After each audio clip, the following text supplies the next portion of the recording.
2 Tawari pasal 7 ayat 1-3. Api turun dari langit.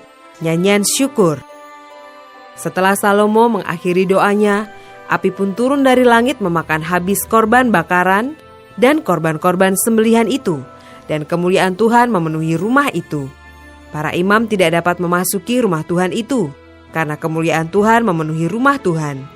Ketika segenap orang Israel melihat api itu turun, dan kemuliaan Tuhan meliputi rumah itu, berlututlah mereka di atas lantai dengan muka mereka sampai ke tanah, lalu sujud menyembah dan menyanyikan syukur bagi Tuhan. Sebab Ia baik, bahwasanya untuk selama-lamanya kasih setianya.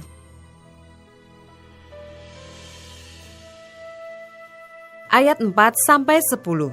Korban pentahbisan dan perayaan. Lalu raja bersama-sama seluruh bangsa mempersembahkan korban sembelihan di hadapan Tuhan.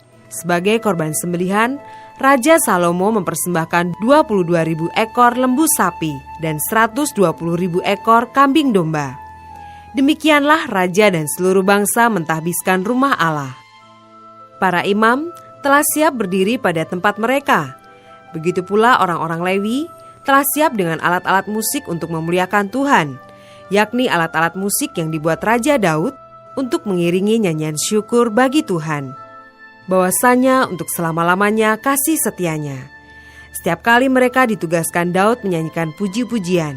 Dalam pada itu, para imam berdiri berhadapan dengan mereka sambil meniup nafiri, sedang segenap orang Israel berdiri. Lalu Salomo menguduskan pertengahan pelataran yang di depan rumah Tuhan, sebab disitulah diolahnya segala korban bakaran dan lemak korban keselamatan.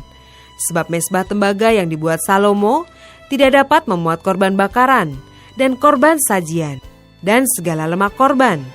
Dan pada waktu itu juga Salomo mengadakan perayaan Pondok Daun selama 7 hari bersama-sama dengan seluruh Israel, suatu jemaah yang amat besar, dari jalan masuk ke Hamat sampai ke sungai Mesir. Pada hari yang ke-8 mereka mengadakan perkumpulan raya, karena mereka telah merayakan pentahbisan mezbah selama 7 hari dan perayaan Pondok Daun selama 7 hari. Pada hari yang ke-23, bulan ke-7, disuruhnya bangsa itu pulang ke kemah-kemah mereka sambil bersukacita dan bergembira atas kebaikan yang telah dilakukan Tuhan kepada Daud, kepada Salomo, dan kepada orang Israel umatnya. Ayat 11-22. Tuhan menampakkan diri kepada Salomo untuk kedua kalinya. Demikianlah Salomo menyelesaikan rumah Tuhan dan istana raja, dan berhasil melaksanakan dalam rumah Tuhan dan dalam istananya segala sesuatu yang timbul dalam hatinya. Kemudian Tuhan menampakkan diri kepada Salomo pada malam hari dan berfirman kepadanya, "Telah kudengar doamu, dan telah kupilih tempat ini bagiku sebagai rumah persembahan. Bila mana aku menutup langit sehingga tidak ada hujan, dan bila mana aku menyuruh belalang memakan habis hasil bumi, dan bila mana aku melepaskan penyakit sampar di antara umatku, dan umatku yang atasnya namaku disebut, merendahkan diri, berdoa, dan mencari wajahku, lalu berbalik dari jalan-jalannya yang jahat, maka aku akan mendengar dari sorga dan mengampuni dosa mereka, serta memulihkan negeri mereka. Sekarang mataku terbuka dan telingaku menaruh perhatian kepada doa dari tempat ini. Sekarang telah kupilih dan kukuduskan rumah ini, supaya namaku tinggal di situ untuk selama-lamanya. Maka mataku dan hatiku akan ada di situ sepanjang masa. Mengenai engkau, jika engkau hidup di hadapanku sama seperti Daud ayahmu, dan berbuat sesuai dengan segala yang kuperintahkan kepadamu, dan jika engkau tetap mengikuti segala ketetapan dan peraturanku, maka aku akan meneguhkan tahta kerajaanmu sesuai dengan perjanjian yang telah kuikat dengan Daud ayahmu, dengan berkata, takkan terputus keturunanmu yang memerintah atas Israel.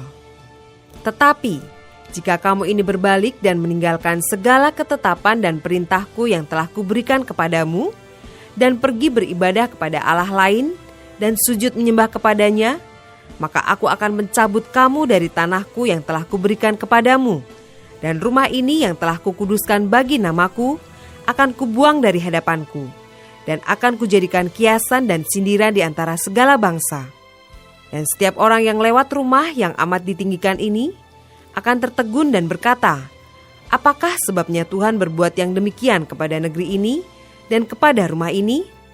Maka orang akan berkata, sebab mereka meninggalkan Tuhan, Allah nenek moyang mereka, yang membawa mereka keluar dari tanah Mesir, dan sebab mereka berpegang pada Allah lain dan sujud menyembah kepadanya dan beribadah kepadanya. Itulah sebabnya ia mendatangkan segala malapetaka ini ke atas mereka.